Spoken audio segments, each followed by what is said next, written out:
गणेश 15 जून ज्येष्ठ नागरिक छळ भारतीय प्रशासनिक सेवा या उपजिल्हाधिकारी ठिकाणी नंदुरबार आई वडील व ज्येष्ठ नागरिक कल्याण संस्था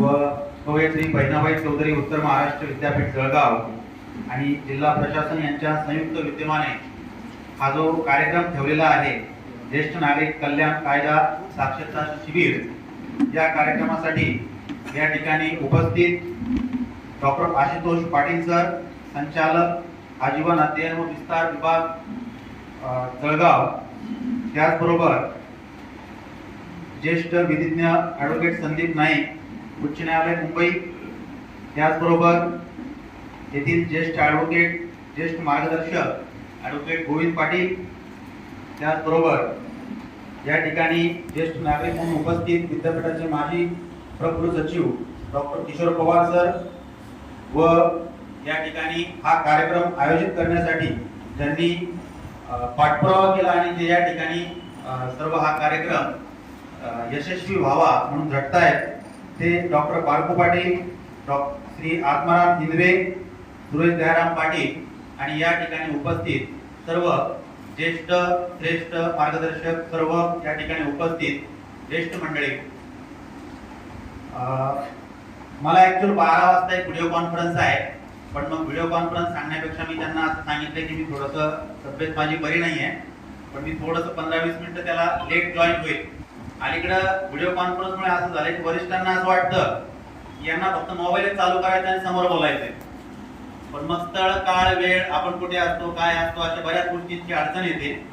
तर या ठिकाणी भांबरे सर पण उपस्थित आहेत, माझे जुने स्नेही आहेत. तर सगळ्यात पहिल्यांदा मी तुम्हाला आता इथं बातमी ऐकता येणार नाही, पण एक छोटी 2.5 मिनिटाची व्हिडिओ क्लिप आहे, मी तुम्हाला पहिल्यांदा ती ऐकवतो आणि मग ज्येष्ठ नागरिक या कायद्याकडे त्याकडे मी थोडंसं बोलतो.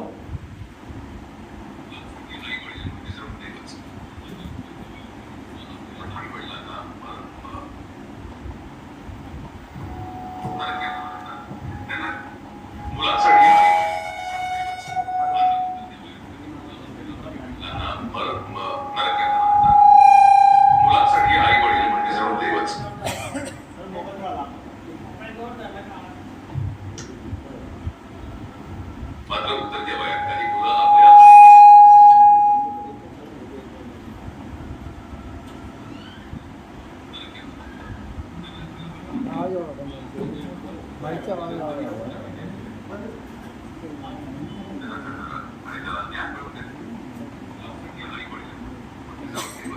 मात्र उत्तर द्यावं काही मुलं आपल्या आई वडिलांना नरक यातना देतात, ठीक आहे. घराबाहेर काढतात. मुलांच्या न्यायविरोधात संघर्ष करणाऱ्या अशाच एका विद्यार्थी वेदना सांगणारा आणि त्याला न्याय मिळवून देणाऱ्या एका अधिकाऱ्याची कहाणी सांगणारा पांडुरंग पाटील आज त्याच्या चेहऱ्यावर हसून बोललाय. मात्र काही दिवसांपूर्वी आपल्या पोटच्या गोळ्याला दिलेल्या नरक यातनांमुळे त्यांचं जीवन हालाकीचं बनलं होतं. आयुष्यभर धावपळ करून पै जमा करून लहानाचं मोठं केलेल्या पांडुरंग पाटील यांना त्यांच्या मुलानं घराबाहेर काढलं. इतकंच नाही तर त्यांचं घर स्वतःच्या नावावर केलं.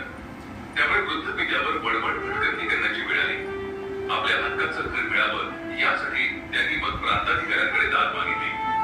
अनेक दिवस प्रांत कार्यालयाचे हेलपाटे मारले. प्रकरणाची पूर्ण चौकशी करून प्रांताधिकारी गणेश मिसाळ यांनी मुलाच्या नावावरील घर पुन्हा पांडुरंग पाटील यांच्या नावावर करून दिलं. साहेबांचा हा न्याय निवाडा पाहून पांडुरंग पाटील यांच्या डोळ्यातही अश्रू झळले. माझ्या नावाला देव कर नाटी करून सर काय करायचं माझे गेल्यानंतर मला घराच्या बायकाने पंचायती करी या दादा गेली. मी सर्व काही कामगिरी सोपवली आहे आणि त्यांच्या कृपेने एक केलेलं ते माझ्या नावाची उलट त्यांनी समाधानी करून दिलं. शासकीय सेवेत असलेला जो मुलगा आहे त्याला 1500 रुपये मासिक त्याच्या वडिलांच्या नावी जे बँकेत खातं आहे त्याच्यामध्ये दर महिन्याच्या 5 तारखेपासून वर्ग करावे आणि त्याचा जो लहान मुलगा आहे त्यानं त्याच्या व्यवसायाचे स्वरूप लक्षात घेऊन किराणा मालाचं जे छोटंसं दुकान आहे दरमहा 500 रुपये त्या वृद्धाच्या त्याच्या वडिलांच्या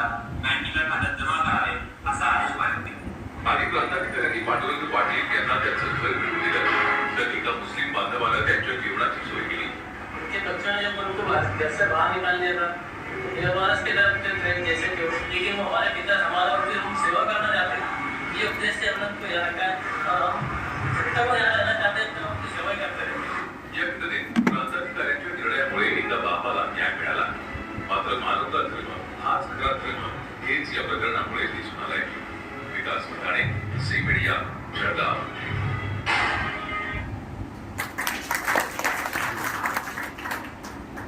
तर साधारण 10-12 वर्ष झाली असतील तेव्हाची बातमी आहे. आवाज येतोय? बातमी कदाचित स्पष्ट ऐकू आली नसेल किंवा आली असेल. तर साधारण 12 वर्षापूर्वी मी पाचोऱ्याला प्रांत होतो आणि पाचोऱ्याला प्रांत म्हणून काम करत असताना माझ्यापुढे ही केस आली.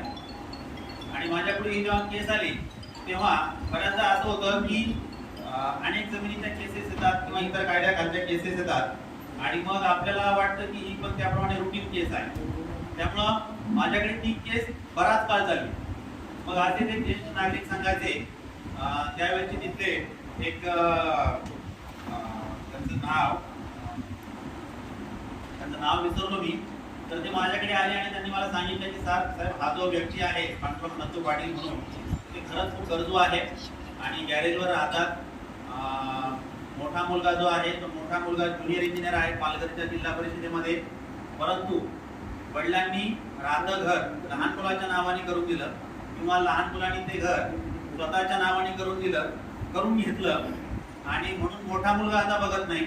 आणि लहान मुलगा जो आहे त्या लहान मुलाची बायको जेव्हा यांची बायको वारली आहे पांडुरंग पाटलाची, तर मग ती काय सुनेचा थोडासा घरगुती वाद असतो, छळ असतो, ती त्रास व्हायला लागला आणि मग ते बाहेर कुठेतरी पाचोऱ्याचं घर होतं, पाचोऱ्याच्या घरातून भडगावमध्ये कुठेतरी राहत होते आणि एका मुस्लिम व्यक्तीच्या गॅरेजमध्ये तिथं दिवसभर काहीतरी पहारेकरी करायचे, रखवालदारी करायचे आणि तिथंच तो व्यक्ती त्यांना जेवण द्यायचा.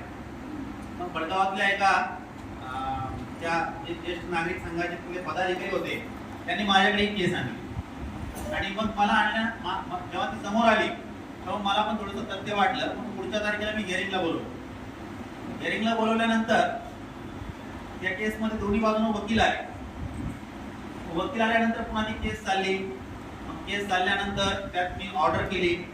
ऑर्डर केल्यानंतर त्यात एक कायद्यातलं कलम होतं आणि ते कलम जे आहे त्यात आपल्याला ज्येष्ठ नागरिकाची जी प्रॉपर्टी आहे ती प्रॉपर्टी जर मुलाच्या सुनेच्या नातवाच्या नावाने केली असेल तर ती आपल्याला रद्द करून पुन्हा ज्येष्ठ नागरिकाच्या नावाने करता येते असं एक कलम होतं. तोपर्यंत या कायद्याचा कुठे गवगवा नव्हता, ना शासन स्तरावरती त्याचा परिचय होता कुठचा, ना शासन त्याची प्रसिद्धी करत होतं, ना ज्येष्ठ नागरिक संघांपर्यंत कुठची त्याची माहिती होती. कायदाच मुळात नवीन होता 2007चा आणि साधारण 14च्या आसपासची गोष्ट आहे. रूल्स 2010ला आलेले होते पण असा त्याचा प्रभावी वापर नव्हता. आणि मग मी त्यात आदेश केला आणि आदेश केल्यानंतर ते घर नावावर केलं. मीच प्रांत होतो. मी तलाट्याला बोलवून घेतलं आणि सांगितलं की हा सातबारा जो आहे तेव्हा हस्तलिखित सातबारे होते. 15 दिवस होऊन गेला किंवा आदेशाला थांबायची गरज नव्हती. तलाट्याला बोलवलं, तो आदेश दिला, त्यानं लगेच तो उतारा तयार केला आणि मी त्या बाबाला तो उतारा दिला. मग पुन्हा 8-10 दिवसांनी तो परत बाबा आला. साहेब ती मुलगा ती खाली करत नाही घर, मुलगा आणि सून खाली करत नाही. मग मी तो तपास केला तर ते आमचे लोक गेले तलाठी आणि एखादा पोलीस कॉन्स्टेबल. ती सून म्हणायची मी जीव देईन, मी अंगावर रॉकेट टाकून घेईन. मग नंतर मी पाहिलंय सगळे एकंदरीत परिस्थिती आणि मग मी तिथल्या पोलीस निरीक्षक त्यांना फोन केला PI. त्यांना सांगितलं की जेन्युइन प्रकरण आहे, काही बाबतीत आपण वेगळी भूमिका स्वीकारली पाहिजे आणि म्हटलं तुमच्याकडे ज्या काही 2-4 लेडीज कॉन्स्टेबल आणि लेडीज पोलीस ऑफिसर असेल PSI ती पाठवा. माझ्या ऑफिसमधले ज्या महिला तलाठी होत्या, महिला सर्कल होत्या, असे 4-5 जण गोळा केले आणि त्यांना सगळ्यांना तिथं पाठवलं आणि त्यांच्याबरोबर एक व्हिडिओग्राफर दिला आणि व्हिडिओग्राफर घेऊन सगळे आमची फौज तिथे गेली. एवढे सगळे लोक फौज आणि मग केल्यानंतर मधल्या काळात जो काय आदेश केला होता तो पेपर लावला होता. समाजामध्ये बऱ्यापैकी त्या मुलाची बदनामी झालेली होती आणि मग त्यामुळे एवढा सगळा तामझाम ती शूटिंग वगैरे आल्यानंतर ती सून मुकाट्यानं कुठल्याही प्रकारचा अखंड तांडव किंवा अंगावर रॉकेल हा असला प्रकार न करता निघून गेली. आणि मग त्याची बातमी आली की ज्येष्ठ नागरिकास घराचा ताबा मिळाला आणि मग सकाळी त्याची 7 कॉलम 8 कॉलम अशी बातमी केली आणि चॅनलवाले आले आणि मग मला या कायद्यासाठी तुम्ही मार्गदर्शक किंवा स्वतः तुम्ही कायदा अंमलबजावणी केली म्हणून मला त्यांनी यशोदाला बोलवलं आणि मग तेव्हा मी कायदा वाचायला गेलो. मला फॅक्ट सांग. आणि मग माझ्या लक्षात आलं की आपल्याकडनं या कायद्यात बरेच ब्लंडर मिस्टेक झाल्या. पहिली चूक, या कायद्यामध्ये जो अर्ज आला तो अर्ज आल्यापासून 90 दिवसात निकालावर काढायचा. आणि माझ्याकडे ते प्रकरण जवळजवळ 6 वर्ष चाललेलं होतं. मग त्याच्यानंतर दुसरी चूक, माझ्याकडे दोन्ही बाजूचे वकील यायचे. वकील आले की ते म्हणायचे साहेब पुढची तारीख. बऱ्याचशा म्हणजे सगळ्याच वकिलांना सगळाच कायदा माहिती असतो असंही नाही. ते पण जनरली जसा प्रघात आहे त्या प्रघाताप्रमाणे चालतात आणि साहेब पुढची तारीख. त्यातल्या एकाही वकिलांनी मला सांगितलं नाही किंवा लक्षात आणून दिलं नाही की साहेब 90 दिवसात आपल्याला निकाल द्यायचा आहे. अपवाद असेल तर 1 महिना 30 दिवसाची मुदतवाढ भेटेल. मला लक्षात आले की दुसरी चूक, अरे आपण तर 6 वर्ष निकाल दिलाय. दुसरी गोष्ट, त्याच्यात वकिलाला कायद्यात मान्यताच नाहीये. वकील याच्यात अखेर होईल, मदत करत असेल तर म्हणून तो येऊ शकेल, पण तो वकिली म्हणून तो लीड करेल असे या कायद्यात अपेक्षितच नाही. आणि मग अशा गोष्टी लक्षात आल्यानंतर आणि यशदाने मला तिथं तुम्ही व्याख्याते म्हणून या, मी तो कायदा बारकाईने वाचला आणि मग मी यशदामध्ये गेलो आणि मी ते व्याख्यान दिलं. आणि मग त्याच्यानंतर यशदाच्या ज्या काय केल्या 10 वर्षांच्या बॅचेस झाल्या डेप्युटी कलेक्टरच्या, त्या प्रत्येक ठिकाणी मला त्यांनी प्रमुख पाहुणा म्हणून बोलवलं किंवा प्रमुख वक्ता म्हणून, आणि तुम्ही अंमलबजावणी कशी केली किंवा काय केलं पाहिजे असं म्हणून सांगितलं. आणि मी व्हायच्या काळामध्ये गेल्या 10 वर्षात शासनानं पण त्याच्यामध्ये अनेक कार्यक्रम घेतले, अनेक ज्येष्ठ नागरिक संघाने देखील त्यामध्ये कार्यक्रम घेतले. मग ठिकठिकाणी अशा बातम्या यायला लागल्या. कायद्यामध्ये एक शब्द असतो डिटरंट इफेक्ट. एखाद्या ठिकाणी एखादी घटना घडली आणि त्याची मोठी बातमी झाली की आपोआप तसे करणारे जे लोक आहेत त्याच्यापासून परावृत्त होतात. आणि मग माझ्याकडे अनेक केसेस यायला लागले. मग अशाच आता आणखी एक तुम्हाला बातमी दाखवतो मी किंवा व्हिडिओ दाखवतो. मग पेपरला आल्या अशा बातम्या, त्याची थोडी परिस्थिती दिली. काही प्रकरणं त्या आपल्या कोर्टात आल्यावर मिटतात, काही परस्पर मिटतात. आता मी मगाशी तुम्हाला जी ऐकवली होती ती पांडुरंग पाटलांची स्टोरी होती. आणि मग त्याच्यानंतर मला जाणीव झाली की आपल्याला या कायद्याची माहिती नाही. आपल्यासारखे आपले अनेक मित्र आहेत त्यांना कायद्याची माहिती नाही. आणि मग गेल्या 10 वर्षात त्याचा मी फेसबुकला त्याचे सोशल पेज चालवायचो, ज्येष्ठांचा सोबती नावाचं. त्यावरती अनेक लोकांचे प्रश्न यायचे. मग ते आम्ही त्यांना तो कायदा, कायद्यातले नियम, त्याचे नोटिफिकेशन ते द्यायचो. या कायद्यामध्ये प्रत्येक ठिकाणी तुम्हाला कोर्टात जावं लागतं. हा पहिला कायदा असा आहे की कोर्टाचे अधिकार प्रांताला दिलेले आणि प्रांताचा निकाल तुम्हाला मान्य नसेल तर तुम्हाला कलेक्टरकडे अपील दिलेलं आहे. पण प्रांताने काही निकाल दिला तुमच्या बाजूने ज्येष्ठ नागरिकाच्या आणि तो मुलाला मान्य नसेल तर मुलाला मात्र याच्यामध्ये अपील ठेवलेलं नाही. मुलाला काही करायचं असेल मुलांनी थेट हायकोर्टात जायचं.